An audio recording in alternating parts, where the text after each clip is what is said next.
What's up, everybody? Excited to be here today talking with Sean. And Sean is only doing audio, so that's why you guys get to see my sweaty ass face today instead of his. But it's fine. You can hear his voice. Yes, sir. I'm here. Wicked. So how you doing today, man? I'm doing great, Jack. Actually, I had to run to my hotel. I'm actually in Vegas right now. Just randomly scheduled a trip here, so I had to literally run to my hotel because I didn't want to miss your call. So, and it's really hot here, so that's funny. Just to give me a little bit of break. Yeah, I was actually on like a 3-hour walk, and I lost track of time a little bit. And then I found myself in this grocery store, and I didn't know where I was. And I was like, oh, crap, I got to call in an hour. I got to run. It was fun. Yeah, those walks are really critical. I started doing walks maybe like a year and a half, 2 years ago. And, man, it's just I don't know what it is about just walking, and just your mind comes up with so many ideas, and it's so perfect. Peaceful. I really encourage anyone to just walk. Yeah. Try 15 minutes a day, 30 minutes a day, or start off with 15 and then get to 30. Yeah, I feel like it's really helpful for me. It's a surefire way to figure out what you need to do next. If you don't know what you're doing and you're just kind of caught in whatever's in front of you, but you don't really have a particular purpose at the moment, just go on a walk. And then you're just going to know exactly what to do when you come back. It's great. It's amazing. Really effective tool. And I'd love to, that's good to know now, because I can, now that I have this information, I can kind of pick your brain a little bit and figure out like how you came to feel that walks are beneficial. So, but before we get to that point, let's start at the beginning and tell me where you were born and what your parents did. Sure. I was born in Cincinnati, Ohio. My mom was a nurse, and my dad was a mechanic. So it was pretty middle class, lower middle class, I guess you can say. So I would say pretty average. Nothing spectacular. I'm a lot different than my brothers, which is really odd. So, how many brothers do you have? I have two, and one's a truck driver, and another is a graphic designer. Interesting. Those are two very different professions. Yeah, they grew up very differently though. Like the brother that I say that is my brother, he's technically my cousin, but he just grew up he's been around since I've been born. But he's just had a lot of, he lost his mom very, very young, so he moved in with us. So his background is a lot more rugged than me and my other brother, which is my other brother is 4 years older than me, and then the cousin, which I call my brother, is he's about 10 to 12 years older than me. Gotcha. And he's the trucker or the graphic designer? The oldest is the trucker. Okay, gotcha. That makes sense, but I didn't want to make assumptions. Yes. So was he 12 years older? So he's been around basically since you existed your whole life then, when you were growing up? Yeah, he's always been around. Yeah, he's always been around. Interesting. So there were three. So your parents have 3 kids, but one of them isn't like directly biological, but is from other parts of the family. Correct. He is my cousin, my dad's, essentially my aunt's daughter, or my aunt's daughter and son. He does have a sister, but she didn't grow up with us.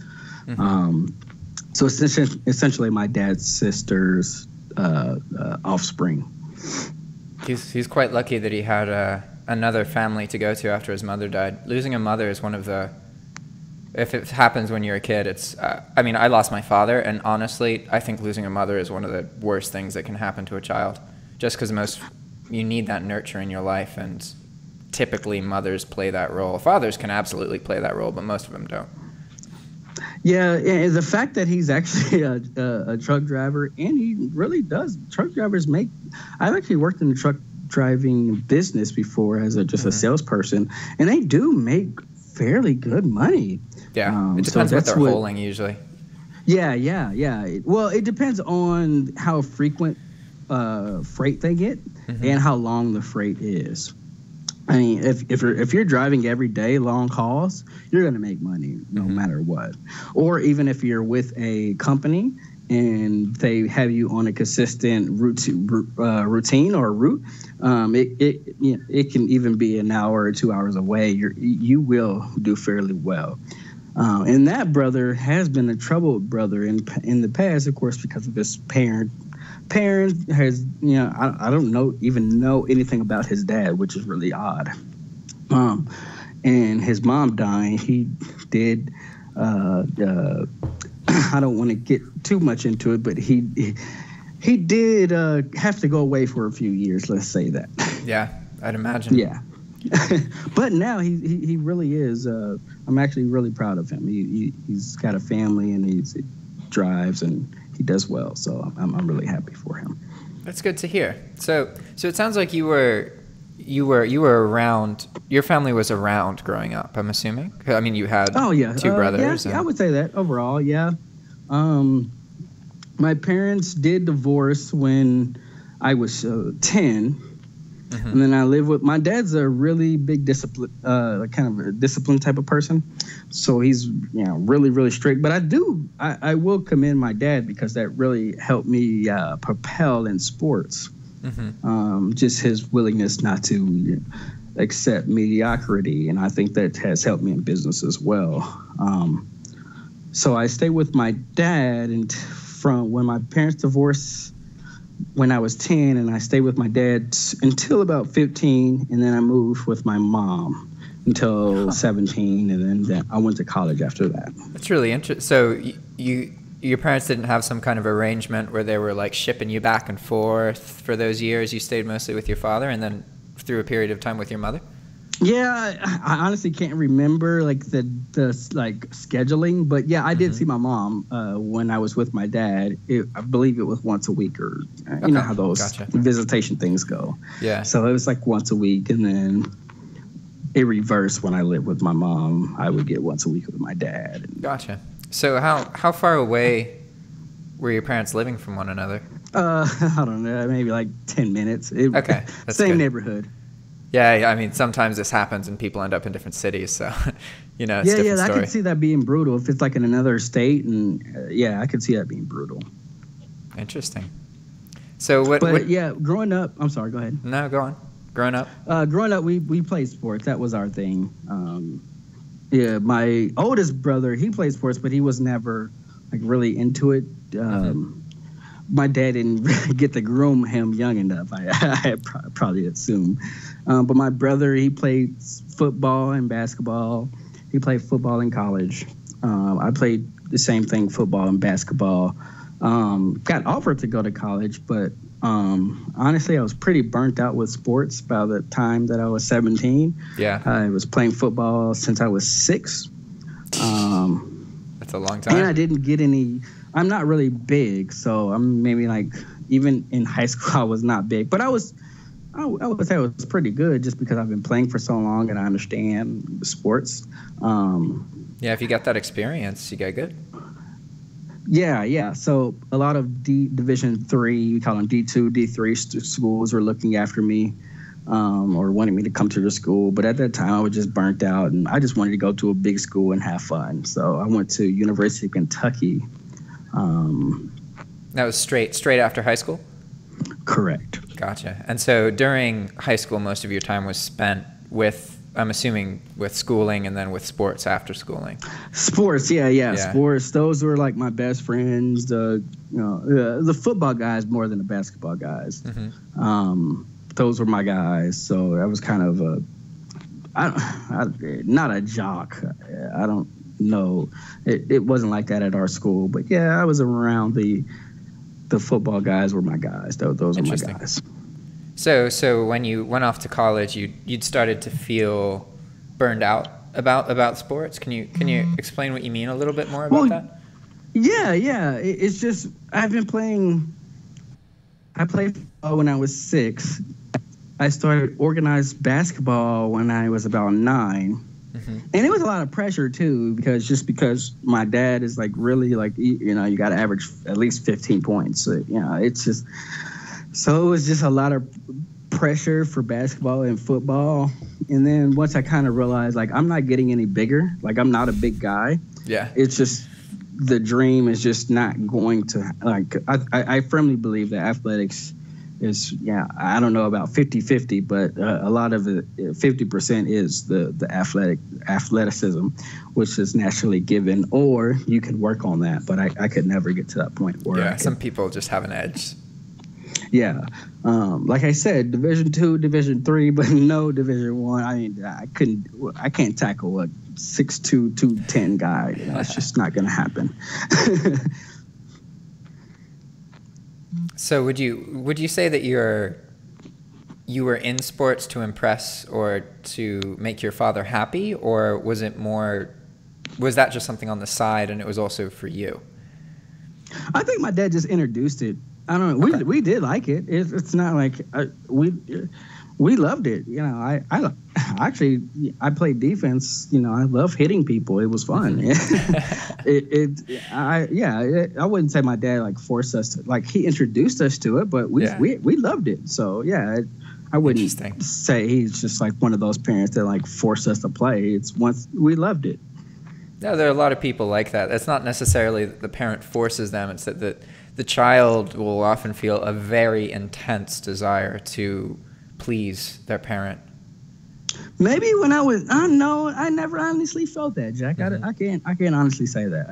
It was. So you were more self-motivated then. Yeah, it was fun. It was it was a blast. And so you get to college, and at this point, what happens? So I'm kind of the sports person in high school. This is kind of an interesting dynamic that I would put out there, which is, so essentially where I went to high school was 70% African American and 30% Caucasian. And I'm African American. But when I went to school, it was literally like 3% African American. Yeah. So it was just really a big, and I think a lot of perception is like, and I don't know, maybe you can tell me that our upbringing was pretty, you know, middle class. We never even thought about the race thing. You see it on the news all the time. It's like, it was never a like no one even cared. It was just living your life. Yeah, that's good. But it was definitely a culture shock, and not just, it was just everything, you know, when you go to school. I went to University of Kentucky, and it was just a culture shock because I just never knew, like, you don't know what's out there, like, you know, from people telling you in the news. I mean, you live in this world, but you never really know what's out there. Yeah, until you're there. Until you like experience it. Yeah, that's something a lot of people experience, is whenever you're raised into kind of some form of community, and it's very easy to think that that's what most of the world is like. The reality is that it's almost certainly not. You know, we tend to be surrounded by very similar people, like-minded people, whether we like that or not, right? And it's not until we go to a new environment that we see, like, wow, things are different. Yeah, I would agree. But I loved it, though. I've always, like I told you, I'm in Vegas now. I just randomly go on trips just because I like the different, like meeting different people and interaction with different cultures. So that's me. So it never really bothered me. It was great to me, just because that's kind of the kind of person I am. I just always wanted to explore and learn more and meet new people. So I don't think that culture shock was a big difference, just because I embraced it so much. Yeah, it was a learning opportunity. Exactly. And so what were you studying in college, and is that something that you just picked straight away? Were you sure of yourself, or what went down there? No, I didn't even know what school to go to. I knew I didn't want to live close. Like I said, I wanted to just go away. And the city that I grew up in is kind of known for violence. Not the area that I lived in, but the city. Yeah. So I figured I would just it would be best if I got away. Mm-hmm. So randomly, my mom found a book, and I've never ever told anyone this story. My mom found a book with like the best colleges for African Americans, like the cheesiest books ever. Like one of those little pamphlets. Yeah, well, it was a book, but yeah, it was pretty thin, and University of Kentucky was on the list, so I applied. Nice. That was literally how it went. Was it the only college you applied to, or were there others? No, I applied to Ohio State. They didn't accept. They accepted me to like a community college. I had like a 2.7 coming out of college, and they said it wasn't good enough. I mean, out of high school. Yeah. And they said it wasn't good enough. So they tried to send me to like a community college, and I was like, yeah, eat a dick. I'm not doing that. So, and then, yeah, that was pretty much like my only option. I tried that, and I tried a whole bunch of, I applied to a whole bunch of HBCUs, which are historically black college institutions. But I didn't want to go there just because, like I said, I wanted the difference. I wanted something different. I don't think I would grow enough if I went there. So... That what you just said there, I think when we were talking earlier about how there's maybe a difference in successful people, and I think that ability to expose yourself to uncertainty so that you can learn and develop, that awareness that you are in control of putting yourself in situations that make you develop, that could be something that's really important right there. So yeah, I think every quote unquote successful person does have some sort of routine or some sort of schedule that they go by, or some sort of overall philosophy that they live by.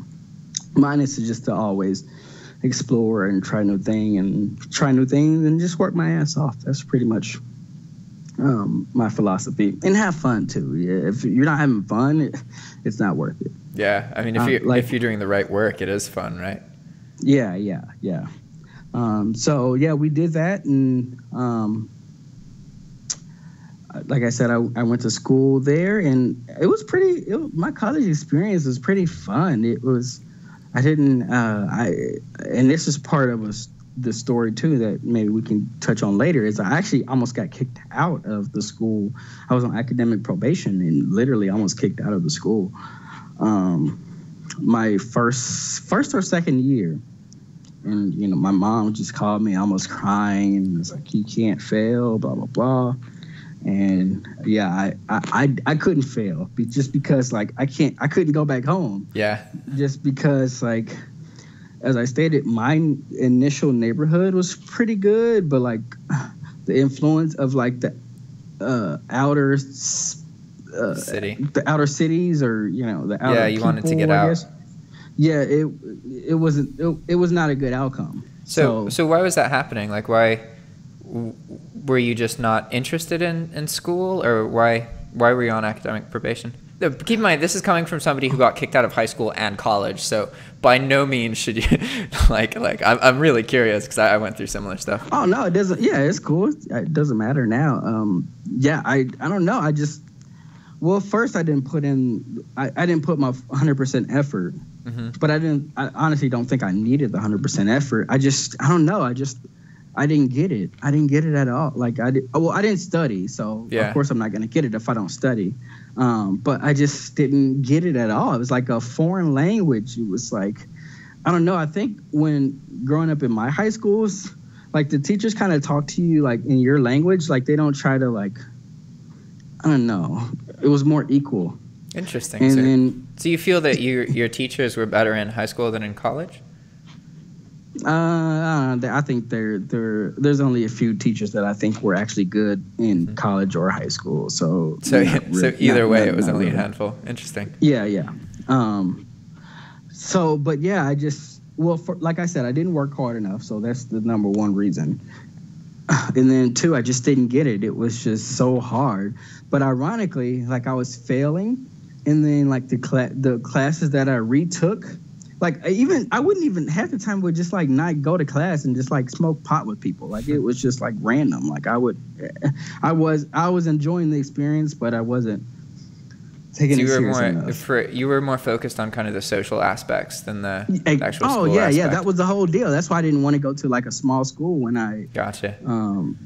to play sports and be like a slave to like play sports and like you have to pretty much 40 hours a week you're like training. Yeah. And I'm not going to do that for a small school. I mean, if I'm going to like Duke or something, you know, there's like opportunity there if I'm playing and scoring and doing well. But for like a small college in Ohio, Division II, Division III, like what am I getting out of that? Yeah, that makes sense. So, but yeah, I was on academic probation and it was really tough.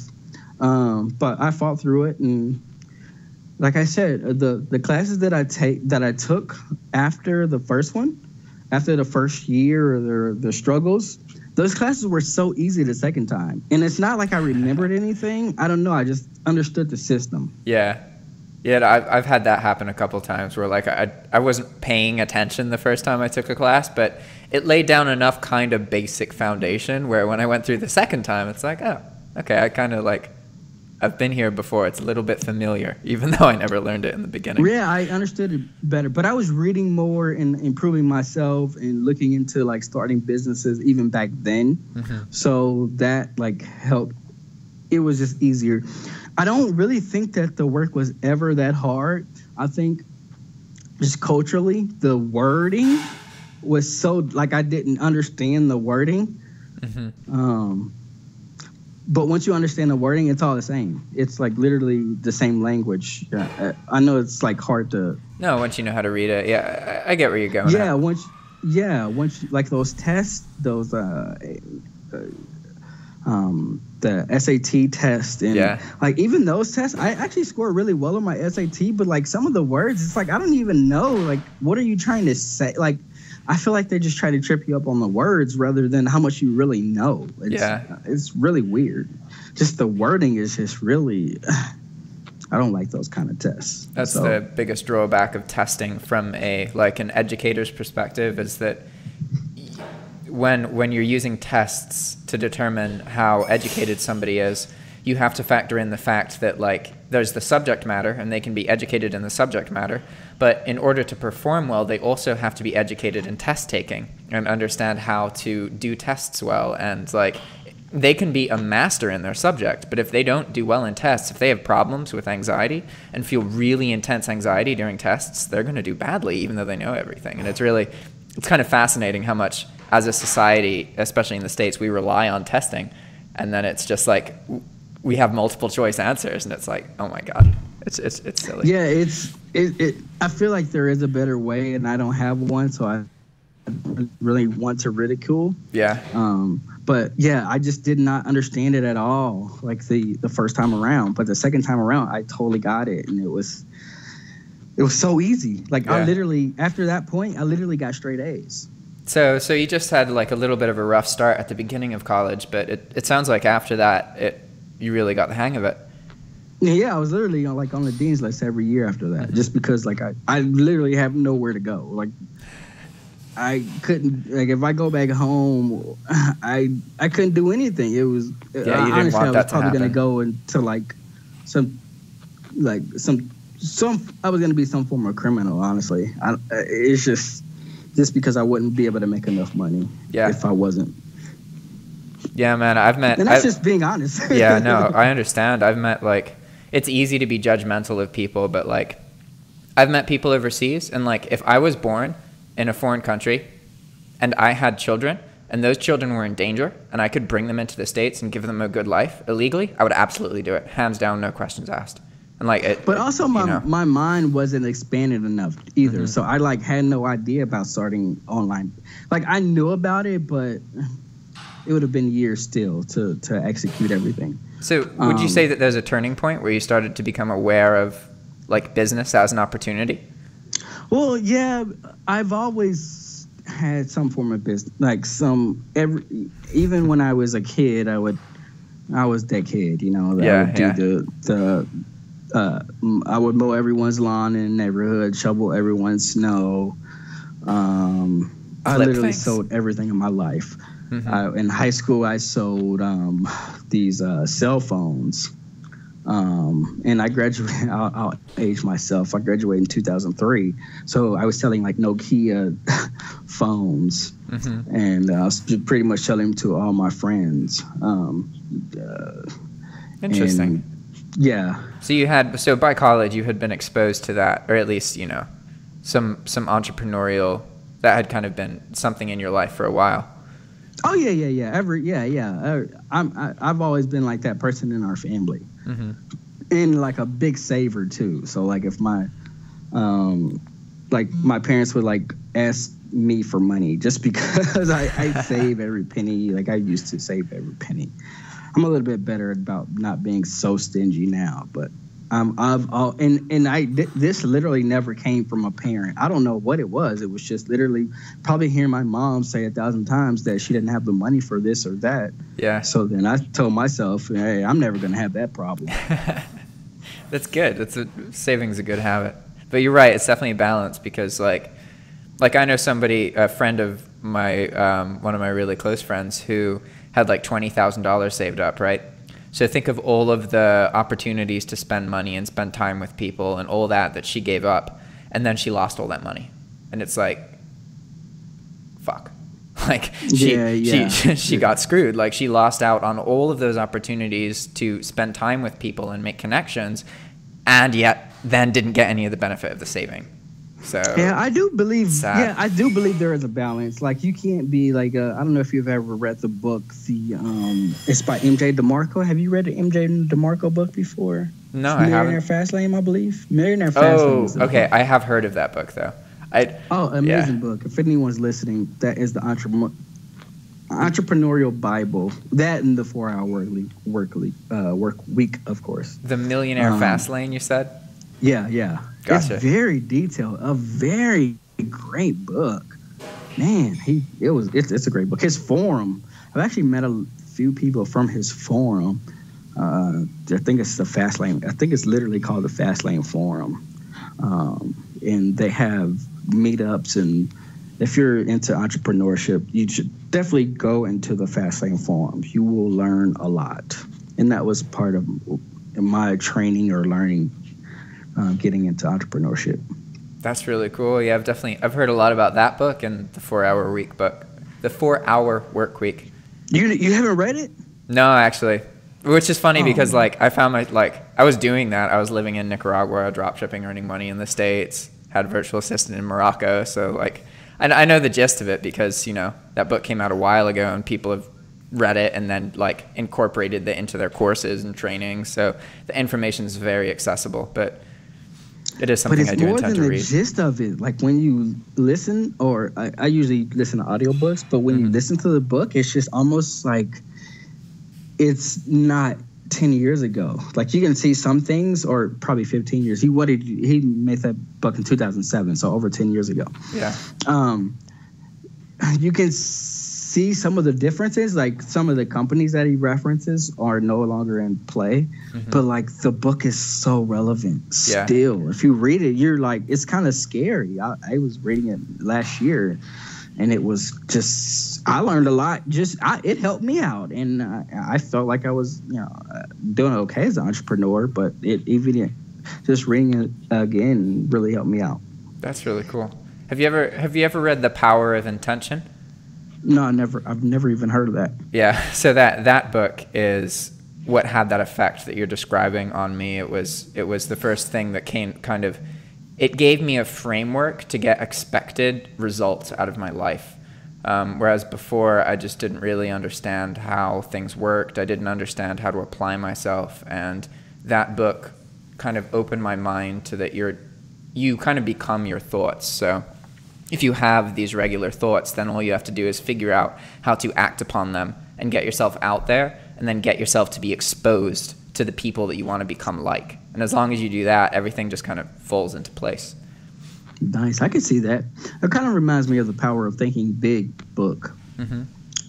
It's called The Power of Thinking Big. It sounds really familiar. So there's, for those of you watching, there are 4 books that have come up in this. There is The 4-Hour Work Week, Millionaire Fast Track, The Power of Intention, and The Power of Thinking Big. Yes, Millionaire Fast Lane. Fast Lane. Oh, whoops. I got it wrong. And it's a long book. It's really good. If you take anything, definitely from this message, definitely read that book. It's an amazing book. Wicked. So let's get back to your life. And you're at college, right? And at this point, you were doing not so great at the beginning, turned things around, doing better. And then college is ending. What's happening? Like, what's going on in your life? Yeah, like I said, I've had hustles throughout college. I never stopped hustling. and that sounds cliche, but I don't know. It's just kind of like my parents I could never trust them with money. So like I can't really depend on them in that aspect. And that's okay. I think we all need to accept people for their flaws. Yeah. And accept people for who they are instead of trying to make people who we want them to be. That's very and wise. My parents just they're not money people. So I know, like we went to school. I went to school with loans. So, and I just knew I had to get my own back. No one's gonna have my back. I mean, they could have my back emotionally, but I mean, how much? I'm a grown ass man. How much that's gonna? What does that do for me? I need something tangible. So essentially, it was just like I know that my entire life I've had to kind of cover for myself financially. So I'm ending college, and I'm, like I said, I went to school in Kentucky. So I'm looking for places to live and stay, and I was looking for Dallas, Houston, Las Vegas, ironically, which is where I am now. Mm-hmm. But I do live in Dallas now, but I'm just in Vegas. Yeah, you're just visiting. Yeah. And a few other places. Phoenix was on the list, Scottsdale. I like that area too. But the first job I got interview in Dallas, and I took that job. It was a sales job, basically transportation. So I was telling you about my brother doing freight. So basically, I sold freight for a couple of years. Interesting. So were you able to find a job quickly out of college then? Yeah, and it was kind of during the downtime. It was like 2008, 2009. But yeah, it wasn't honestly that hard. But it was a sales job though, so you would only keep the job if you do well. Yeah, I gotcha. Sales can be hard to get into because there's a really heavy stigma, a social stigma against a lot of salespeople that can be hard to face. Like there were a couple people I knew growing up, and myself included, got jobs in sales, and then everyone's like, "Oh, you're one of those people now." You know, it's a little bit frustrating. Yeah. It was definitely cold calling. It was cold calling. Oh, it was like the real trenches. Mm-hmm. But I think salespeople make the most money, so I don't have any problem with anyone doing sales. But yeah, it was basically cold calling, trying to find business. Essentially, we're shipping freight around the world. So we have trucks. So we have our own trucks, and then we had trucks that we outsourced from other carriers that were in the area, and there was websites for these type of things, which I thought was pretty cool. But essentially, we would have to call and convince these people to use our company to transport anything that they had. Yeah, as opposed to the competitors and whatnot. Right, or whoever they're using currently, yes. Interesting. So what happened after that? How long were you there? I was there for maybe like a year and a half, 2 years. Got back. I got into finance. I was a personal banker. In college, I interned as a stockbroker intern. Mm-hmm. And that taught me a lot of just about the markets and investing and just the way people think and how the markets work. Valuable experience. It was awesome. That was probably one of my best jobs ever. So I did that.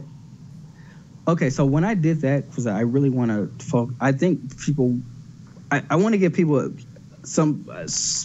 I want to give people value. So when I was doing the sales job, I actually started a blog. And I think it was just, I don't know what made me, I found like a ebook online on Google AdSense. Yeah. And I read it, and that was pretty much my guide to this. I had a Blogspot blog, and this was like in 2008 about sports. It was just basically a sports blog, and it became pretty popular. Like, ironically, like I have blogs now that I make money from, and the engagement from those blogs back in 2008 were way more than what I get now. Interesting. And it is worth pointing out that wasn't just some random subject. That was a subject that your whole like beginning of your life was centered around. Correct. So it was about like professional sports though. So it was from a fan's perspective. Yeah, but you knew the sports. You're in a position to create content well in that case. Oh yeah, it was really like, I was surprised how many comments, how many people came to the site. But honestly, I just realized it was just like too much work to write. I couldn't write. I couldn't keep up with it. It was just too much writing. Yeah. And I stopped. Probably shouldn't have. It would probably be really, really popular by now. Probably make me a millionaire, but that's okay. But yeah, so it was just a lot of writing. It was more than I ever imagined. So the writing, to keeping up with the writing overwhelmed you? Yeah. Yeah, but I understood the AdSense and everything, so that really helped me. So so back to my professional job, I was a banker. And as a banker, if you, anyone as a banker out there, a lot of times you have to get approval for getting any secondary income. Really? Interesting. Yeah. So if you're a banker or if you work in the financial industry, you know this already, that your company has to know every source of income that you have. I probably couldn't be a banker. They got the customer service voice down pat though. That customer service presence, banks really. Yeah. They've probably been training. I didn't like that job. Like, I like helping people, but like I feel like the banking industry. And when I worked as a Scott, I was gonna say the company. It was Scott Trade. It's okay. I worked for Scott Trade in college, and it was an amazing experience. But then I worked for J.P. Morgan after that, and it was a horrible experience. It was just totally different. I felt like Scott Trade didn't beg people to, you don't have to beg people to work with you. Yeah. I feel like J.P. Morgan did it was a kind of a really aggressive atmosphere there. Yeah, that's something I refer to as old school business. Like new school business recognizes like kind of that employees have morale, and that in general you want everybody to be like contributing and feel like they're included and properly communicated with and be positive. Whereas old school, it's just like, we can just hire a new person, work them into the ground, get a new person. It's all just fucking numbers. And it's like, but there's always a balance, right? You don't want your workers to be too soft where they complain about everything. Because, I said, I and I don't think I've said this yet, but I do run a drop shipping store. Hopefully we can get into that. Yeah. And I work with my VAs, and even when I did work in management after I worked in finance, there is a fine line where like people will take advantage if you're not like, they don't think you're strong enough. Yeah. But that's the whole point, though. You need to be like, as a boss, you need to be very aware of everyone's morale and their respect for you, and understand how to develop mechanisms that kind of make sure that they can't slack off. It's you can't just kind of expect people to do everything. but so tell me. No, that's right. Yeah. There's a balance. So when did you get into dropshipping? Like, tell me how that, because obviously we can tell you've been doing entrepreneurial stuff for a while, but had you used eBay before? Like, I was doing eBay. I started, so all those jobs went away. I started another job. I was a manager at a retail store. that was my last job I've ever had in my life. Mm-hmm. And then that was the next job. And then I always wanted to make more money, so I started a business. I started a diaper company. Like reselling them or making? Making them or like reselling them? No, making them. I had a supplier and a manufacturer in China making them specifically for us. I created the design, everything. Just based on going into forums. So what I would do. So essentially, I wanted to start a business. I knew that was my path. I didn't know what to do. I wanted something easy. So I started with looking at T-shirts and like, what can I do with T-shirts? And then that evolved into diapers. I was selling cloth diapers, and I found a manufacturer in China. So when you say cloth, you're talking about reusable diapers. Correct. Gotcha. And we actually created a strong brand in that market. And I learned everything I learned was from forums, podcast, online books, information. Online information. No, I no courses or anything. Interesting. So I had that business, and it was very recognizable in the industry. Like every person that knew cloth diapers knew the business. Of course, they didn't know me, but they knew the business. Yeah, the brand. But the thing is like, and I hope people can take something from this, is I could keep up with it financially because they wouldn't do drop shipping. And when I would order these diapers, I would basically have to spend like $10,000 every time. Yeah. So it was a lot of upfront capital. Exactly. And then I had to like try to like force do a whole bunch of Facebook ads and all that shit to like try to hurry up and make the money back. If I had more capital like to sit on, it would have been easier to like kind of run the business without the strain of like trying to make your money back. Yeah. And I don't think anyone should ever try to start a business with like trying to hurry up and make their money back. Yeah, that is why most businesses fail. Your business should not include trying to find money to invest in the business as part of the business model. Like, that's how most like startups begin, is trying to get people to invest them. And it's like, you got to make a system that produces income and then scale it.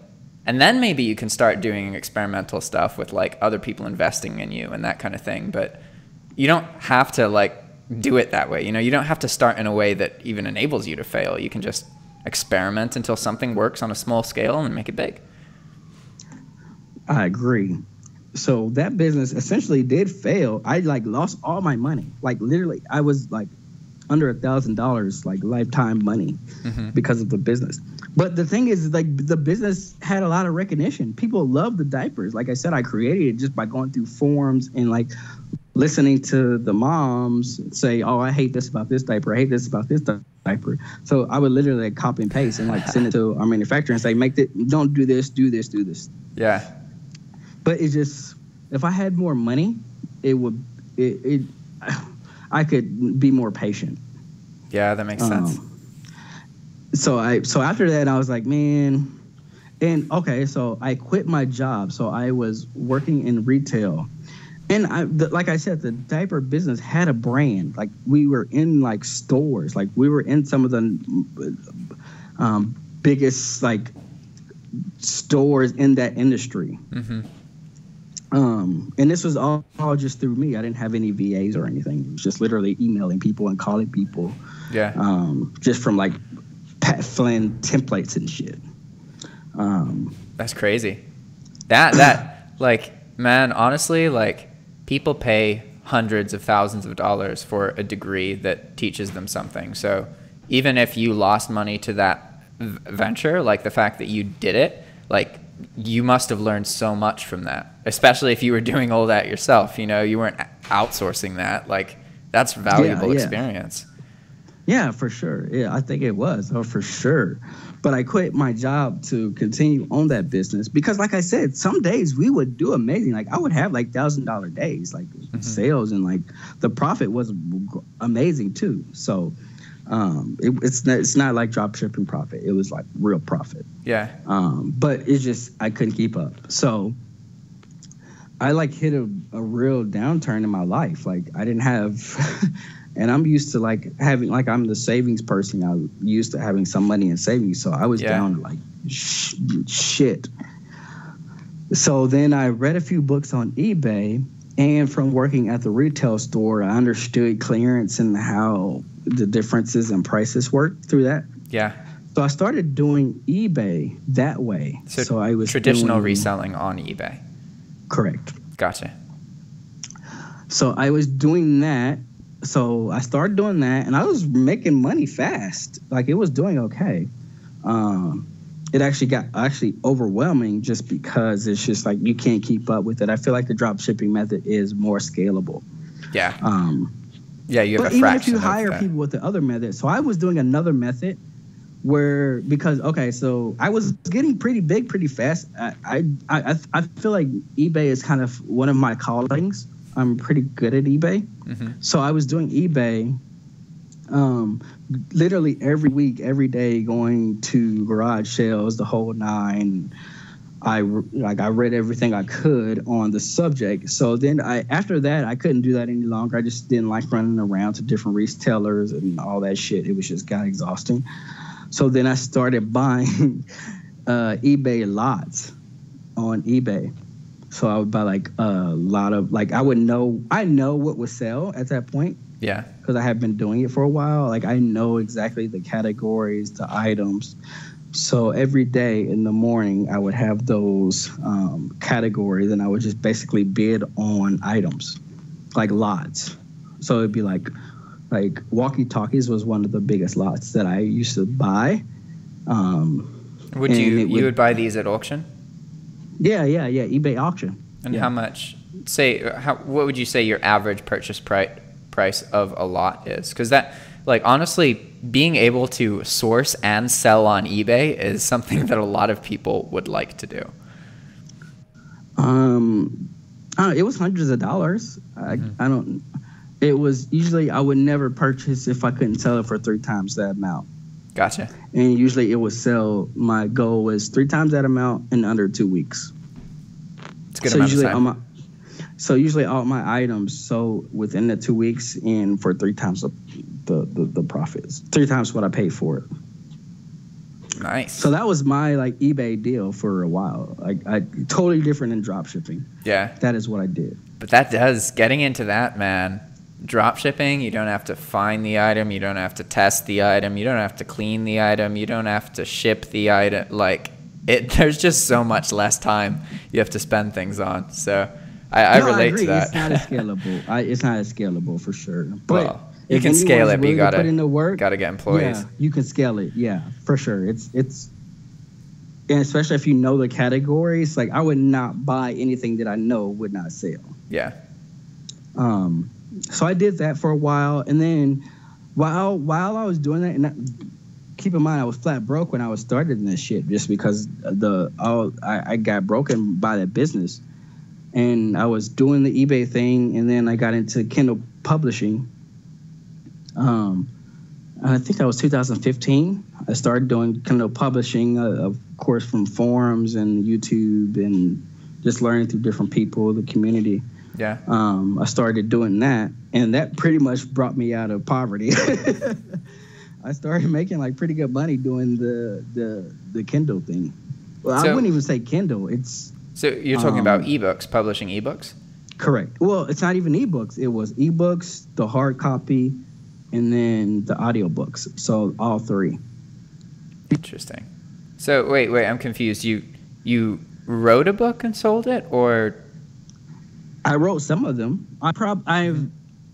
As of now, I have about 80 some odd books. Wow.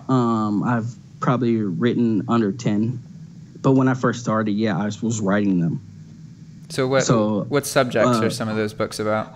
The very first book I wrote was a dating book for women. For women, interesting. Yeah, it was like from a guy's perspective. It was literally like a guy's perspective, and it got like a lot of good reviews. It was literally just a book of me just like talking shit about what women should watch out for and with different tricks that guys play, and you know. Yeah. So educating females from the male perspective.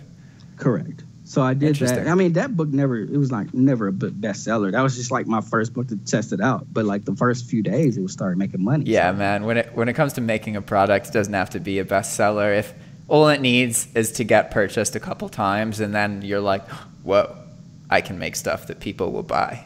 This is right. Cool. Yeah, it was awesome. So I started doing that, and then I wrote a few eBay books.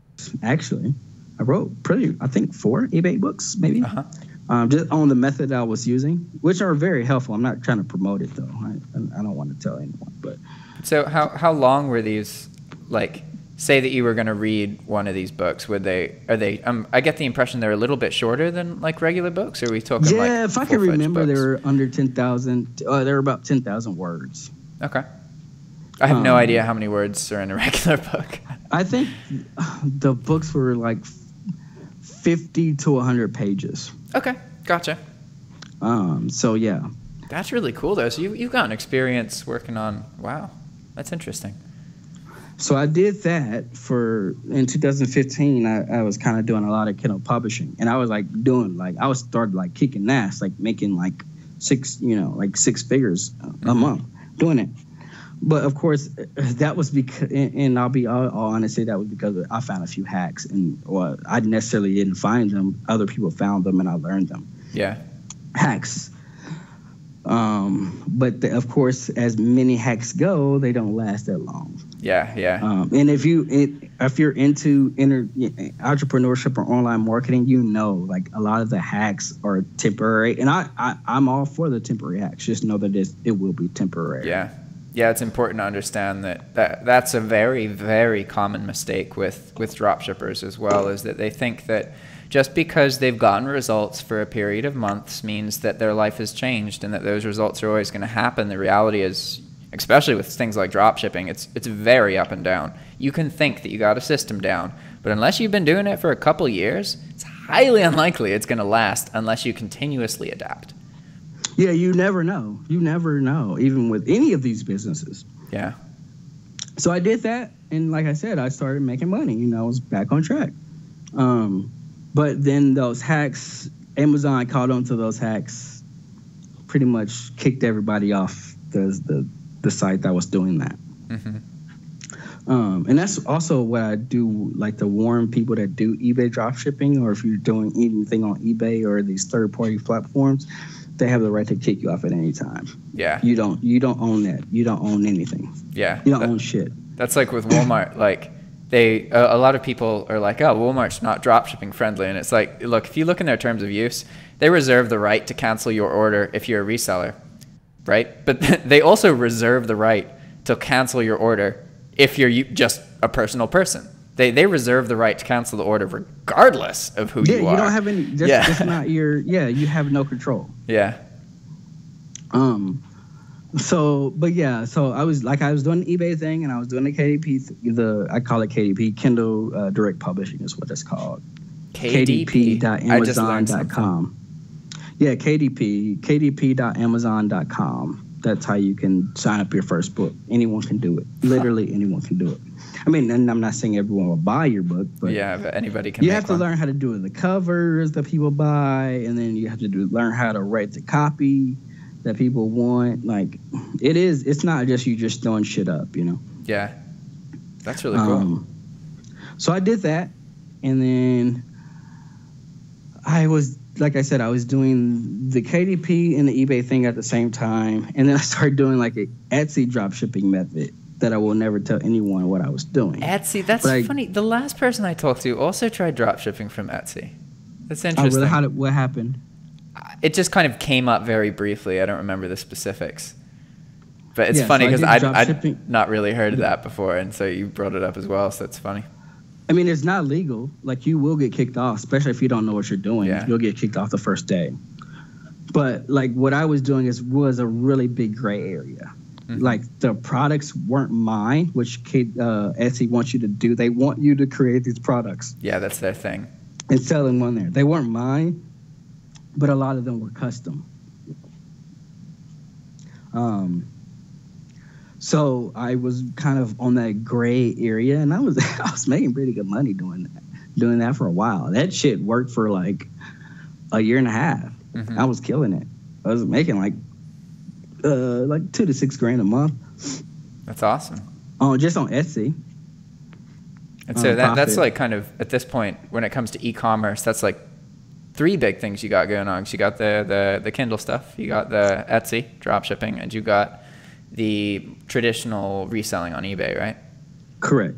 Now, around 2006, I found the David Vu. I used to listen to, I still do, the Johnny FD podcast. I think I like to travel, so it's like the perfect podcast for me. He talks about, he interviews people from all over the world, and he travels. He's just basically a traveler entrepreneur. Yeah, kind of what I want to be. So I found David Vu through there and started implementing some of his methods. So did you take the Udemy course by chance? I did.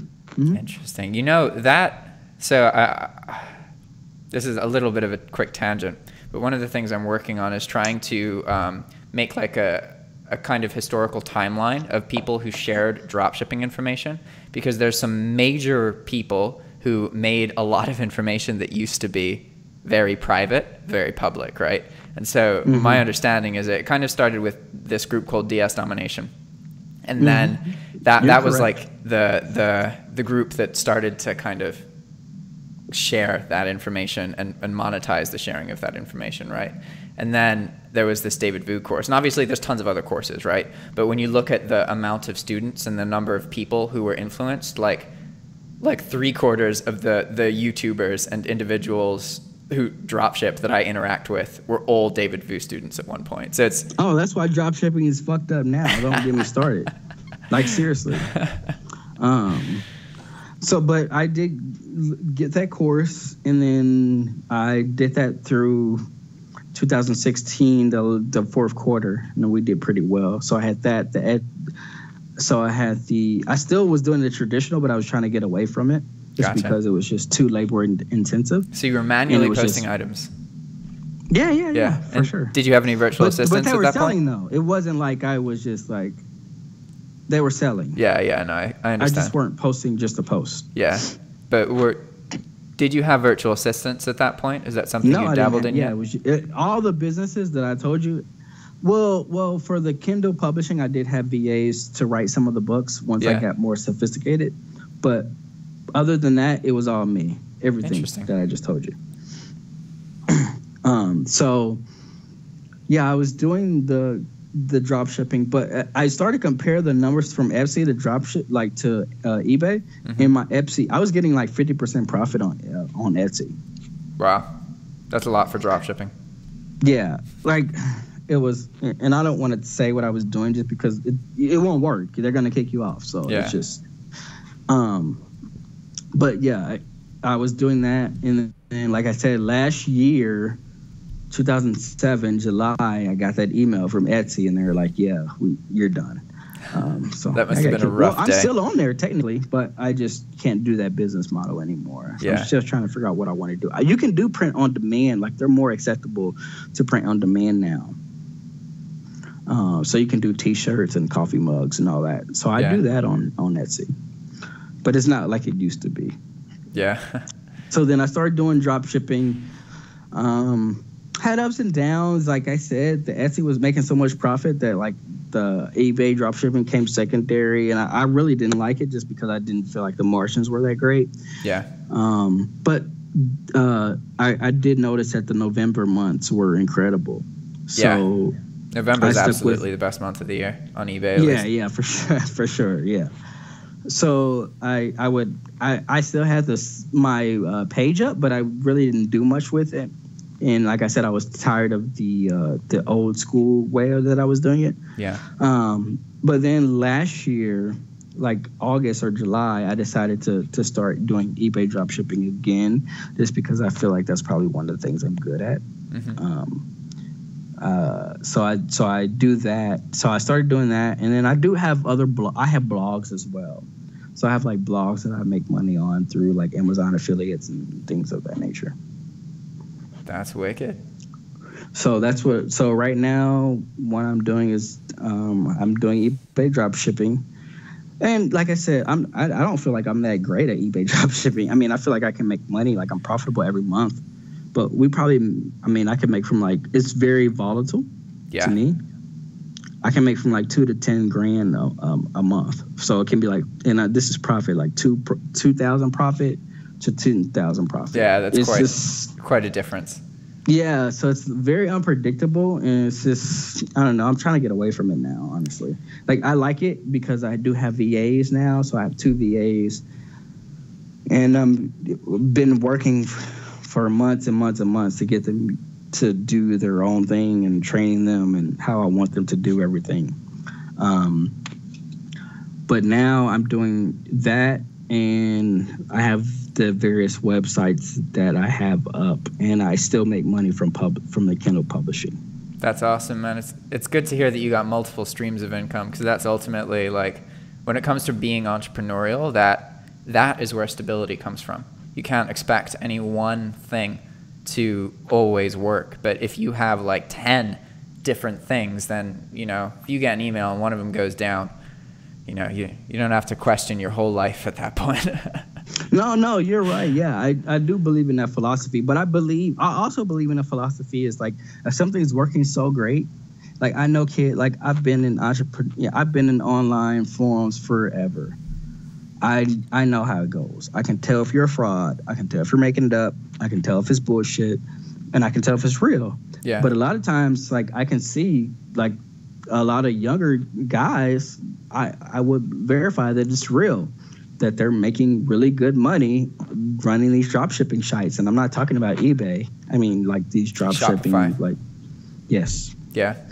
So that's what I've seen over the past. I wouldn't say now, because I honestly haven't looked probably in about 4 months. But as of 4 months ago, that was like that is what everyone was killing it with. Some form of drop shipping through the websites. Yeah, because that's where you know, when you drop ship on eBay, you're paying eBay 9%. That if you could get 9% of the sale drop shipping, that's pretty good. Correct. But you also do have to come into effect that they have to pay for traffic too. Yeah. So there is a give and take. Like, they're not making a whole bunch of margin either, my opinion. But a lot of times they have more control, and they can't just, like, eBay can't come in one day and say, hey, you're not doing this, like, go away. They have the control. Yeah, that's really important. It is a good point to bring up, though, that there's a lot of bullshit out there, and especially, like, personally, to any of you guys listening to this, like, if anybody is ever trying to convince you that you need to do something right now, if they're pushing you, you should ignore them. It's very rare that somebody is going to be trying to push you to make some kind of decision or purchase something and actually have your best interests at heart. That is almost unheard of. I would agree. Yeah, my philosophy is always just, if something's really working good, like if you're doing eBay drop shipping and you're making like 15 grand a month, like you need to like do that. Like you need to do that. Don't do anything else. Yeah. Like, so my philosophy is like whatever you're making like whatever your cash cow is, do that and times it by 10. Like all the other businesses should be like a complementary to that. Mm-hmm. So you should always have like that one, like, I guess eBay dropshipping is kind of that for me now. Like I do publishing, and it's pretty steady. Like I can live off that, the publishing. But it's not like I'm not gonna like be balling or anything. But yeah, I from what I've seen through the history, like just history of internet marketing and everything, if you find something that works, you push that shit to the limit. All the way, because you never know when it's going to stop, when things will change, just make as much money as you can possibly can, and While know you can. that it could, know that it could be short term, and accept it. It's cool. Yeah. Like if I can make like 60 grand in 2 months, like, am I gonna complain? Like, it's a great deal. Yeah, absolutely. So. Wow, that's really interesting. So you do a lot. That's quite cool. So what would you say that there's something in particular? How do you feel about what's going on with eBay? I don't know. I just don't know what's going on. So, like, it's hard to, like, I don't know about all these rumors and all these sales freaks and, like, saying that, oh, we're still, I don't know what's real, what's fake. I have no idea. So I just think it's just one of those businesses where you just don't have control. Yeah. So you just make money from it, but like, I don't think you should honestly make it your sole source of income, in my opinion, just because it's too volatile. You don't know what's going to happen from day to day. Yeah. Yeah, absolutely. So I just try to make money, as much money as I can. And when it dries, like if you're like, I don't know, like I've had hustles throughout my whole life. You know, there's a shelf life on all of them. I don't care. Unless you create a Target or some shit or a Walmart, like it's going to end one day. Even that has a shelf life, you know? Exactly. So, and even like this entrepreneur thing is just like, I don't know what I'm going to do next. That's kind of my big thing, is why I just like to travel, is to try to get an idea and clear my mind. Because I do get stagnant when I work, when I'm home. Yeah. And I don't really go out that much because I just work a lot. And but I do have a social life. Like, I have girls that hang out with me and whatever, however you want to put it. But it's just, I'm very focused when I'm working. So that's why I like to take a lot of trips, because it just gives me momentum, a new perspective. Yeah. Yeah, I understand that. And so tell me more. You mentioned that, like, you were walking more. Can you tell me a bit more about, like, that's something you said you started a year or two ago. So before you weren't walking as much, and now you are? Oh, no, I didn't. Yeah, I literally drove everywhere, but then I got fat, and then it was just like, I just went in, like, my knees I hit 30, and, like, my knees start hurting. Yeah. And I got kind of fat, and it was just like, what the? Like, it was, like, kind of scary. So then I started, walking. That was kind of like, I've always known about fitness and what helps. And I know walking is like one of the most beneficial things you can ever do. Mm-hmm. No walking and no alcohol, or like literally, and I haven't worked on an alcohol thing yet, but no walking and no alcohol pretty much are like great starts for anyone that wants to do like a diet or lose weight, or it's not, you're not going to lose. So you mean less driving, more walking, and no alcohol, not no walking and no alcohol. Correct. Yeah, I gotcha. Yes. Okay. Yeah. But yeah, I don't like drive less. It's just I just walk around my block. I don't do anything crazy. Yeah. So I've been doing that, and I think that's helped me as well. But kind of my next project is just like, where do I go from here? I do have a lot of these small incomes. Like I said, I have the eBay, I have the Kindle. I didn't mention this, but I do have merch by Amazon. I don't know if you heard that. I have shirts on there. Yeah. I still do have the Etsy. Like I said, the merch in the Etsy, they don't make me much money anymore. But it's just like, where do I go from here? All my VAs are trained to do Etsy and merch as well, so they can help me load items. I load them myself just because I know Etsy and merch are very particular about who uploads the item. They're really weird about that. Gotcha. Like what country it's coming from? Well, just like if it doesn't come from your IP. Yeah, exactly. It could be in trouble. Yeah. So, but yeah, that's kind of like my next step is like, what do I do next? So it sounds like what you need is some exposure to other persons who do these things, so that you can just like meet people who do things you haven't tried and then see if that's what you're into. Yeah, I think I'm going more towards a blog route. like I have blogs, and I do like blogs, and people, I know it sounds, and I don't write the blogs most of the time. Either I outsource from Fiverr, I can get done for like, I can get an article done really cheap. Yeah. Or my base writes articles for me. So like I'll write something on Twitter or Instagram and say if anyone wants to write an article. It's a very connected base that I have. Yeah. And they'll just write articles for me. That's really cool. Yeah, that's a big power too. That's something that I do with YouTube. Like there were times my eBay account got banned and I was able to get 2 free accounts just because I'm a YouTuber, and like I'll be like, hey, I'll do a video about this software, and I get an account to do it with, and I get to keep the account. Cool. You know, there's these opportunities you get anytime you are like part of a big community that are really, really solid. Yeah. And I purposely found this community because of that. So like anytime I start these blogs, I do a lot of research. And even when I do a blog, like I know I don't write the blogs, but I create the title, I create all the tags, I do the research on all the keywords. Pick what it's about. Yeah, well, yeah. Most of the time. But I specifically always focus on the keywords. Like I try to have like 50 keywords in the article. Interesting. Have you ever watched the YouTube channel Wander? No, never heard of it. So if you're interested in blogging, I actually met one of the guys who runs this YouTube channel, and they make like, let's see, they post their income reports on their YouTube account. But one second, let me find it real quick so I can send you a link. It's they literally just travel and make blogs about their traveling, and they earn like 60-70K a month from that. But it's based around travel. Everything is based around travel, right? As far as I know. Yeah, those are big. There's a lot of them out there, like traveler YouTubers or not more bloggers.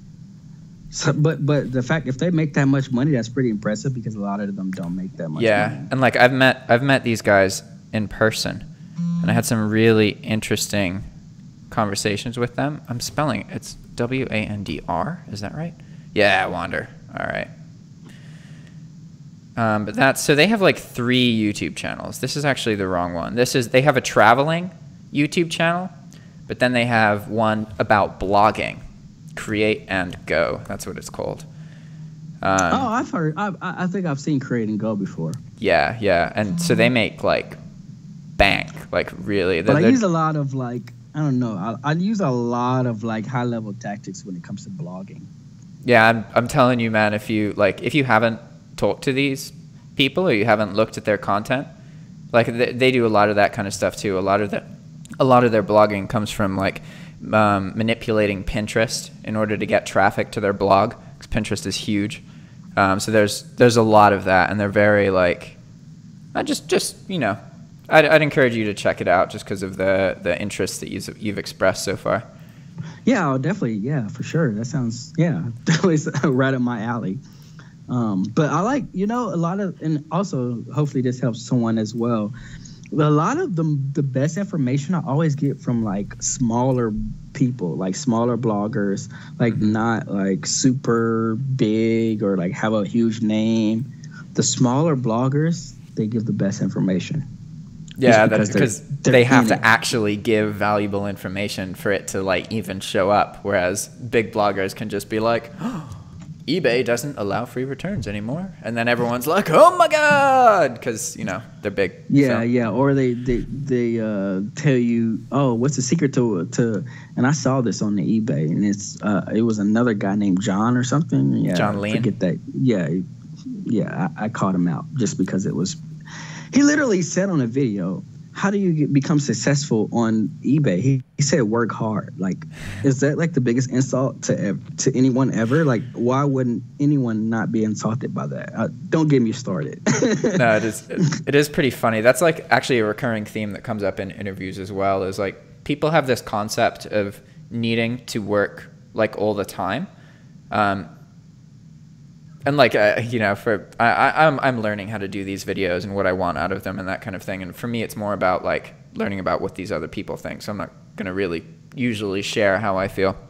But in this particular scenario, like as somebody who's seen death from a young age and has had to accept that I could die tomorrow, it's very important that you live your life in a way where you are surrounding yourself with people who you love and feel like you are contributing to and you feel fulfilled. Because ultimately, if you focus on working your ass off all the time, you're going to find that you're about to die and you look back on your life and you wish that you had spent time with the people in it.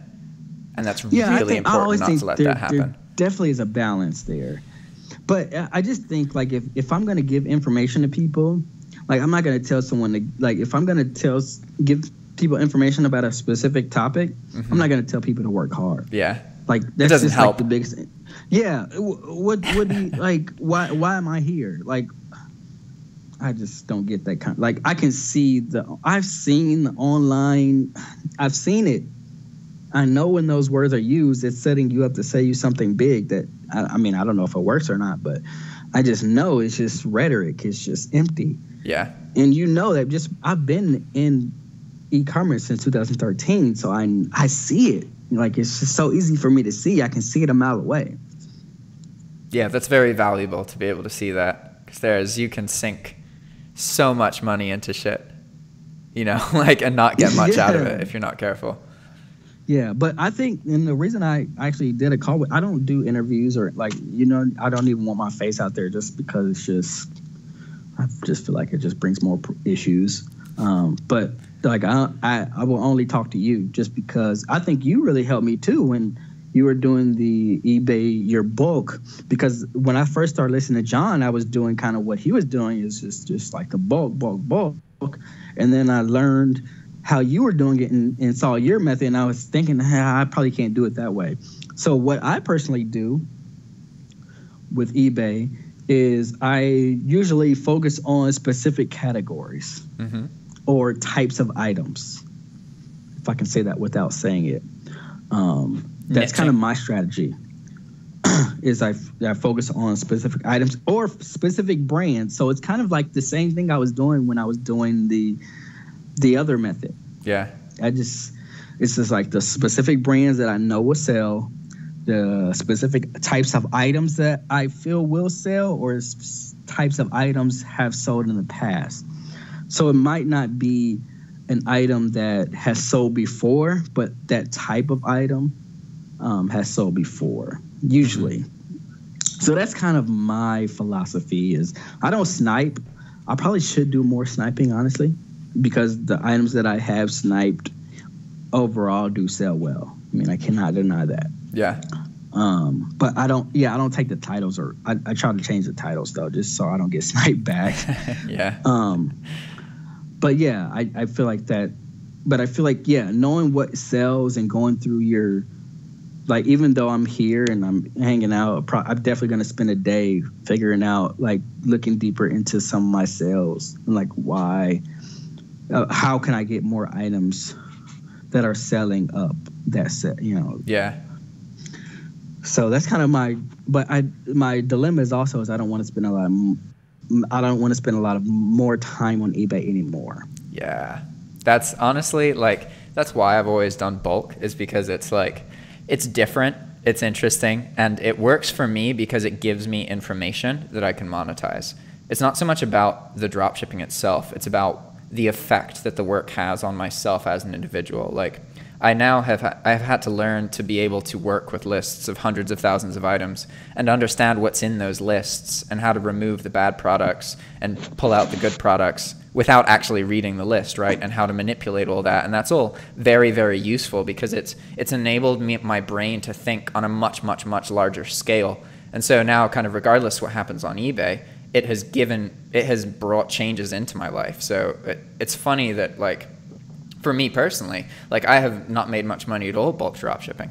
But if it wasn't for bulk dropshipping, I would still be at Starbucks. Like, the act of doing that work changed my life dramatically because it gave me stuff to make YouTube videos about, which got me recognized. And now people know who I am. And at that point, like, even if stuff goes crazy and goes wrong, I have an audience, which is huge, like absolutely huge. And it's just funny how you can focus specifically on something and you can think that you know what's going to change your life. But the reality is the best opportunities come from taking advantage of whatever situation you're in, right? So sometimes you can't know exactly what's going to play out. But as long as you keep your mind open and you jump when you get a chance, then you can bring some really great changes into your life. I would agree. And that's, like I said, that's partially why I talked to you. I talked to you last year, too, if anyone wants to look back. I was really going harder on dropshipping back then than I am now. I didn't even have any VAs back then, but I was really listing a lot. But that's one of the reasons why I will talk to you and do it, because I honestly do feel like you're genuine. Like, I just don't like, and even if you aren't like as profitable as like some of the other people, I feel like your information is still good. I really believe your information is really good. Thank you for seeing through that. I appreciate it. Like, I would have never, if you didn't show like the bulk, I would have probably still been doing, like, I would have had to figure out myself, like, bulk didn't like work if I was just like doing everything that David Wu says, because he literally just says post anything. Yeah. So that's why I respect you. I appreciate that, man. A lot of people can't see through that. They think I'm trying to lie to them. They think that I'm trying to convince people that I've got all the money in the world, and then they find out I don't. And then they're like, you lied to me. And it's like, come on, guys. Like, did you pay attention at all to any of the videos I've made? Like, No, you never said you made a lot of money. But at the same time, you do have to, if you're making a lot of videos on a subject, that's going to be the assumption. And you do have to be responsible for that assumption. Yeah. I think so personally, I think that if I hadn't gotten involved with Marcus Augustine, that perception of me probably wouldn't be as intense, because like I mean I wear, like, you can't really see my video feed right now, but it's just like t-shirt, not fancy background. I've never been in like wealthy environments, but suddenly I found myself next to one of these really, really wealthy dropshippers, and so people made assumptions, right? And I can't blame them, you know, it like makes sense. I was keeping conversation with this person, so it's probably fairly realistic to assume I also earned money. But, you know, it's a perception thing. I would agree if you would have never done the grind camp and the hooked up with Mark and done those videos, it wouldn't have it wouldn't have been as intense, and he kind of puts you out there, which I don't fault Mark either. Like, I just feel like you guys have your own personalities, and it, you know, that's what happened, and I don't like to judge. I just wanted you to be profitable. Like, I feel like you provide so much value that, like, and I tell this to even people that like ask me questions about entrepreneurship. It's like, I don't believe in that startup shit. Like, oh, you started, like, oh, I just started. It's like, all right, well, you already started. Like, make some money. You know, like, yeah.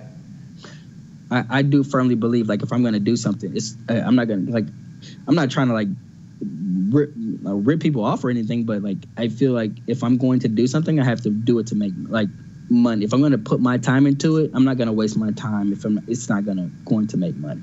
Yeah. So would you say you're one of those people who goes like 0 to 100? Yeah. If I point something out, like every week or every month, I do have a list that I plan out. So yeah, and those are financial goals as well. And I think financial goals are important, and I don't think that's a problem. I think you need financial goals. Financial goals can give you everything that you ever wanted in your life, and aside from anything emotionally. But yeah, it can open up a whole new world for you. So I take that very seriously. Yeah. But I understand. Best way to come into the world is poor and then learn to be rich, because you have an appreciation afterwards. I know a couple of people who came into this world with tons of money, and like, there's also a couple of friends of mine who did everything right. Like, they went to college, got amazing jobs, have really great places, but they're depressed, and they're on like antidepressants because they're not themselves. They just always did, you know, what the right path was told by other people. And so it's, you know, it's complicated. But I also always feel like I'm making up for my father. Mm-hmm. like I feel like there is a tiny bit of resentment. It's like, why didn't he do these things? I know there's different time and different opportunities, but why didn't he do those things so that I didn't have to do this? And I can, it's like I'm this, like, basically started from, I guess, zero to a certain degree. Yeah, because you mentioned that there are times where you've had to help your parents out financially. Yeah, for sure. And that's why I like to learn about people's childhood, because what you find is that, like, people either become like their parents or like the opposite. And it's really interesting, like, learning about, like, the events that lead to either outcome, right? Because it sounds like that the way that your parents were has inspired you to be not like that. Yeah, I would agree 100%. Yeah, I just never wanted to go through those issues that they had. So, even me, like, I don't hate on anyone that, like, whose parents had money and gave them money. Like, if the person is going around saying, like, oh, you guys are broke and, like, they didn't earn anything, I think that's different. But yeah, if their parents gave them money that their parents earned and their parents' lineage, then technically they did earn that money because they're their parent. That's what their parents are supposed to do. That's their lineage. Yeah. That's just my personal opinion. So I don't, like, hate on people who have that's like what your parents are supposed to do. Is provide you with an easier life. Yeah. And that's definitely the balance, is that parents need to provide you with the ability to have a lot of experiences and be unhindered to pursue your interests. But they can't just give you all the money, because that doesn't necessarily work. It's a balance. Exactly. It's always life is just a balancing act altogether, man. It's just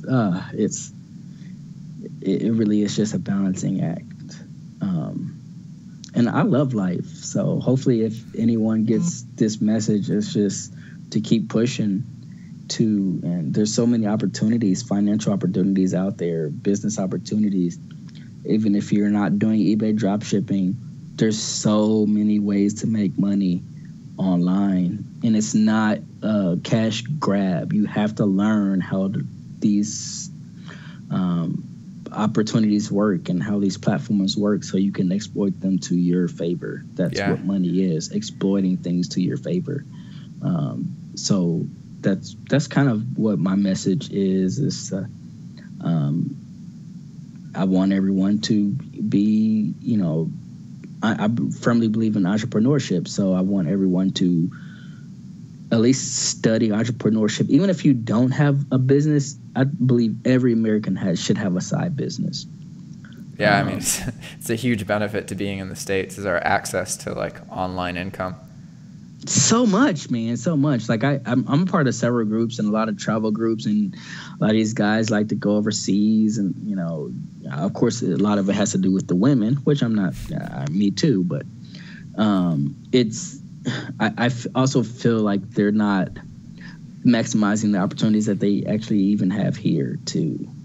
So I think it's just a big balancing act, man. Yeah, for sure. It's funny that you bring that point up, because like in my personal life, there was absolutely a struggle where, like, people didn't really, like, they thought what I was doing was interesting, but incredibly risky. Like, there was one friend in particular who thought who still to this day thinks that I'm stupid because I'm not, like, he thinks that it's more risky to try and make your own money than it is to go to college. And, like, from my perspective and, like, the loss I experienced, I don't want to fucking ever rely on anybody else aside from, like, the things that I've set up, like, I in my head, like, how can you have a family and know that you could just get fired, and then you'd have to, like, flip your whole life upside down? Like, I want to set up an environment where that's not a thing that can happen to me, right? Like, I mean, I want to just worry about death, pretty much, like, death of myself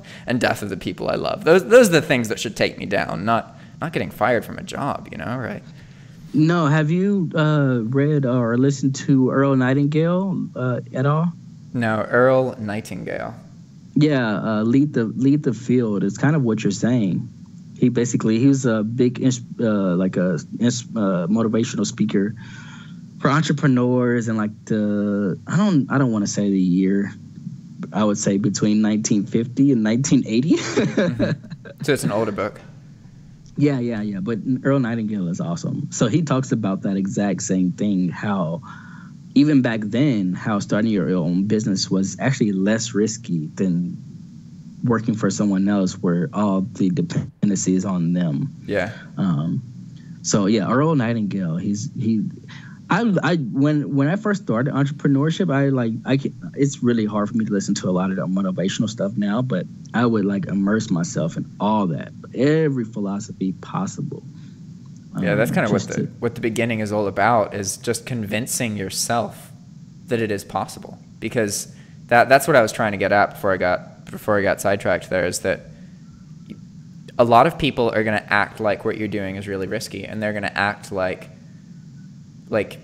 you don't know if it's going to work out. But the reality is, it's not a matter of like if you can earn money online. Like, you absolutely can. And not only can you, there's like literally almost unlimited different ways, and there is a way specific to you and your passions that is amazing for you. It's just a matter of like trying a bunch of shit and getting to the point where you know what it is. But if you don't even think that it's possible to happen, like, how can you see the opportunity if you don't think it exists, right? I totally agree. Yeah, you have to, especially if you have those limiting self-beliefs. I feel like I was kind of fortunate because I did have like kind of the sports background and the background of like starting different things, even though they were really, really small.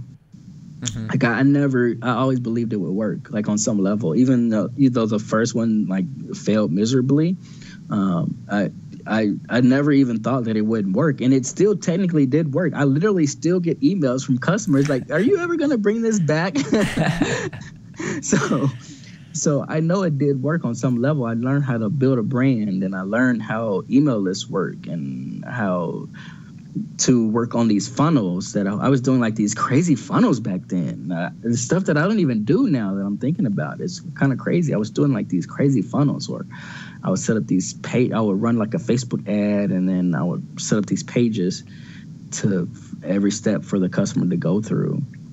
So yeah, I think that stage of just belief is like the biggest thing ever. And you don't have to like, I think a lot of people also, when they go into the stage that they're dreaming big, is like a lot of times they dream too big. Yeah. And then when it doesn't happen, they quit. Yeah. Like if it doesn't happen in the time frame that they want, like once it doesn't happen, they quit. I've seen it so many times. It's just like 3 months. Like I see a lot on YouTube. They'll make videos for 3 months, and then like once they don't get the views that they thought they should get, they just quit. They get burned out and quit. Yeah, absolutely.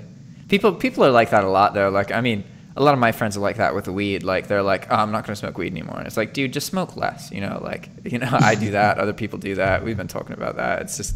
It's funny how like you have to be kind of realistic with yourself, and focus on more obtainable small steps. It's like, focus on your classes for this semester, and then worry about getting all A's every month for the rest of your life. Like, it's just like focus on what you can do now and have short obtainable goals, and then just build momentum, get used to being a person who does stuff that they say they're going to do, and then, things will get good. Yeah, I do monthly, weekly, and daily goals, and that's how I can kind of track how I'm doing and how you're progressing. Yeah, even the daily goals aren't always even goals. They're just like tasks that I need to do. Mm-hmm. But they're always based on those monthly goals. Yeah, like contributing towards them. Yeah, so I couldn't survive if I didn't have like that system, just because I wouldn't know what to do when I wake up every day. Yeah. Oh, dude, that's why I'm doing these interviews. So this one's later in the day, but like I really like starting the day off by talking to some random person. Like, it's just really cool. Like, because then it wakes me up and it exposes me to information, and it's like, and then you want to talk to more people. Yeah, exactly. And I get posted on my YouTube channel. It's perfect. No, I totally agree with you. the first thing I usually do is I try to list if I'm doing eBay, I'll list the item, but I try to make some income generating activity my first activity of the day. That makes sense. Smart. It doesn't always work out that way, but yeah, that usually is what I try to do. Is my first thing is an income generating. Sometimes it gets hard with eBay because there's just a lot of maintenance, even with the VAs. Like I don't know how some of these people are doing it with, like, completely hands off. Maybe they're at that a lot of it has to do with the items that you post, man. Like, I gotta say that I've had other people post on my account before using different strategies, and there are absolutely strategies that produce way more problems. That's something that like one reason I've been able to do bulk is because it's really smooth, because I know how to prevent the problems, and I learned how to eliminate those out of the posting process when it was smaller scale. So it's like I get like one out of stock item every like 20 orders, and I don't really ever have an item that loses money unless there was something wrong with the description. It's just very, very unusual. And it's like if you pay attention to what kinds of items you post, then that helps. Once the items are selling, it helps reduce all of the shit that goes wrong. I would agree, because a lot of people that I see that are like have their VAs hands off, they only have like 1 or 2 suppliers. Where me, I have like 10 suppliers. That's more reliable. Yeah, I always like, if you read the Millionaire Fast Lane, and I don't get money from this book, but they talk about control, like control being a big aspect of making money. So like, I think if you're just using one source, I mean, if it works and you're making, like I said, I always go with the philosophy is do what makes the most money first. Yeah. But you also do have to look at the control aspect, where if you're only using Amazon or you only using Home Depot or Walmart, what if one day they just say, fuck you? Yeah. What are you going to do? Yeah, exactly. So that's why I try. And plus, I feel like that's my advantage, is I use a lot of the suppliers that other people don't use. So I'm able to sell items that aren't even posted by other people. Yeah. That's kind of my advantage. That's where a lot of the profit lies, is like that's one of the major profit drawbacks with what I currently do on using Walmart, is that like I'm using one of the most used sources of all. And like with bulk, it's very easy for me to post products that no one else is selling, because, you know, everything gets posted. So really, if I wanted to do this and like be more profitable, I would be using a source like Home Depot or something that like is friendly towards dropshipping, but isn't as competitive as Walmart. Like Walmart and Amazon are hugely competitive. And it's like, even though I post like products that people can't easily find, it's still, you know, I like, there are some times where I'm the only one selling something, but that's because I have 100,000 freaking items. Like, you know, it's like, it's inevitable that that's going to happen. So yeah, oh man, that must be hard. Shit. Oh, I can't even imagine.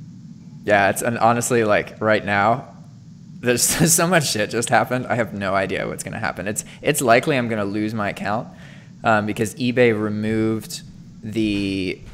removed me from the fair warning program, which allows me 48 hours to respond to counterfeit notifications with like pictures and that kind of thing. And so I actually just learned this right now, so this is kind of relevant if you're interested in eBay at all. But there's kind of do you know anything about the fair warning program? Yeah. Well, I thought that happens anytime that you're have an anchor store. Yeah, it does. You are eligible for the fair warning program if you are if you have an anchor store or an enterprise store. And through the fair warning program, you will receive 48 hours to fix almost any violation, aside from certain violations that you don't get a 48-hour warning period for. It's a program that is unique to the United States. It is not available in the UK or other other eBay markets.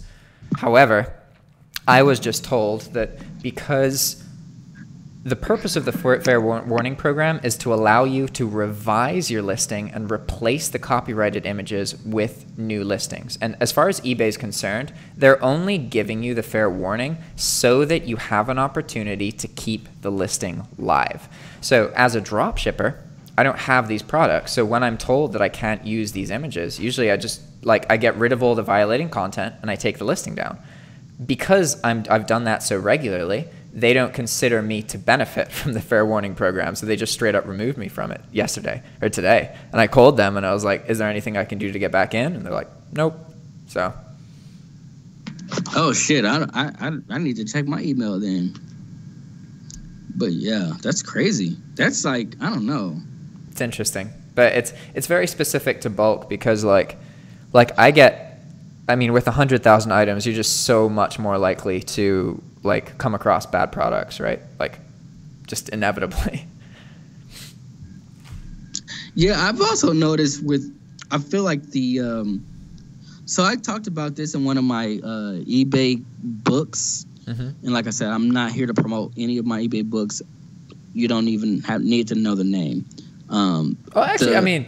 Keep in mind, whenever I do these videos, I do want some way for you to benefit from anybody who's interested in looking at your work. So I would like a link from you just so that if people are interested, then they can look at this. Because there are going to be people who are hearing you talk about this stuff and they want to learn more. We're not trying to convince them that they have to do it, but they should have the ability to, I agree. It's just, I don't know. I'm not I don't know. I don't want any, I don't want anything from this. I don't want any. I've seen too many people take away from the people. Yeah. And I just despise that so much that I have kind of an anti-selling thing when it comes to people. No, I gotcha. I understand. Axel is like that as well. One of my friends. Yeah, it's just I don't need anything from the people. I just want to help. Any way that I can. I'm not gonna do a YouTube page or anything. Mm-hmm. I don't even have time for that kind of stuff. So, I don't want anything. Like I said, I'm only doing this because of you. Thank you. Just not that I'm doing any favors, but it's just I'm doing it because my respect for you. I really appreciate that. But man, I need to kind of put my foot on this Vegas pavement, man, and kind of check out some sites and. I feel you, man. We've been talking for a while. Yeah, it's been pretty cool, man. It's been awesome, honestly. I wanted to get I want people to. I know the personal stuff is cool, and I know that's part of what you're doing for the channel, and I think that is awesome because a lot of the podcasts it does go into that, and I think that shapes people. But hopefully, people can get value from the actual what I've done or what my thoughts. That's what I want people to get value from. Is basically you can do anything. Everything kind of works when it comes to online e-commerce. Everything works. There's a way to make almost anything work. Exactly. Yeah. Yeah. That's a better way to put it. Yeah. It doesn't matter per se. My experience, it doesn't matter what you're doing. It's more about you. Mm-hmm. It's more about the person. Yeah. It's not about the business a lot of times. I do feel like a lot of gurus and people they have these secrets. I don't have any secrets. I'm pretty much told you what I do when I'm listing for eBay. I mean, there's detail to it, but I don't have any glaring secrets. But I feel like there's a lot of people that do have kind of a lot of the secrets, and I've seen it, not necessarily with eBay, but in online marketing. And they'll tell you all the fluff, work hard and all that shit. But they won't tell you the one thing that's making everything work. It just infuriates me. Yeah, me too, man. Especially with those, it's one thing, in my opinion, my course is $20. If people drop $20 and, it's not the end of the world if they don't learn everything. But if they drop $1,000, man, you better learn everything, it's crazy. Yeah, so that's kind of, so that's why I'm kind of shying away from anyone buying my book. My books already sell. My books do sell, so I don't need people to go.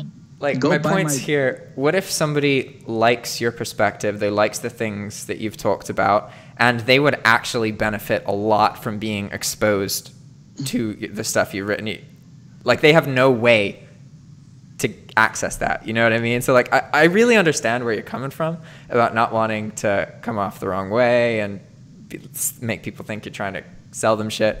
But at the same time, like, there are going to be some people who they're not trying to be like, oh, I want to support you, I want to bring you more money. They're just like, I want to learn, like, man, like, you know, and you're not giving them any way to access that. So Yeah, I agree. Well, if they write it in the comments, I'll post the link if they want. okay, that's fair. All right, guys. So if you guys, we got to end this call soon. So if you would like to learn more about Sean, I think it's Sean, right?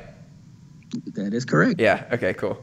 Then post in Not the comments. about me, just about The books. the work. Yeah. The work. Post in the comments so that he knows, and then he'll respond or something, or I'll tell you that somebody did something. I'll respond, or I'll give you the link to the book. I'll send you the link. I can send you some of the books after this call, just so you can see and verify. I'm not like making shit up or something. No, that's fine. You know, So, if you could send a link to like a store where people can look at them, like, that'd be useful. Or, you know, yeah, I'll send it to you. I'll send it to you, and then you can look at it. And like, if people ask, then you can send them like a link or something. But I'm not here to sell book. Like, even that book, the main book, it's kind of outdated just because some of the rules. But you can still do the same thing. Like you can still do that method. You can still do. Actually, it's not probably. It is a more profitable method. It's more time and it's harder to me. It's unless you get VAs, but then your VAs won't actually help you, like, because you have to package this shit and like send it out. So like you actually have to have someone physical if you're gonna get like a employee, in my opinion. Yeah. So that was my philosophy back then, but I don't even do that anymore. So, but like I said, the books are still out and people do still buy the books. And so, I think that's cool in itself is just how you can still like make money if your product is good. Yeah. If like people approve of it, and like Years even later. those books I did, like I was like, even those books I was making it at that time, like the very first book I wrote, it was at the time when I was like in a transition, when I like kind of like lost everything. So like I put everything into those books. So it wasn't like, I mean, I'm not like the best speller or speaker or anything, but the information is valid. Yeah. Poured know? your heart into it. Yeah, for sure. That's awesome, man. All right, then. I'm going to end this. It was fantastic talking to you. It was fun. I agree. Likewise. All right, man. Enjoy Vegas, okay? Will do. All right. Ciao. Bye, Jeff.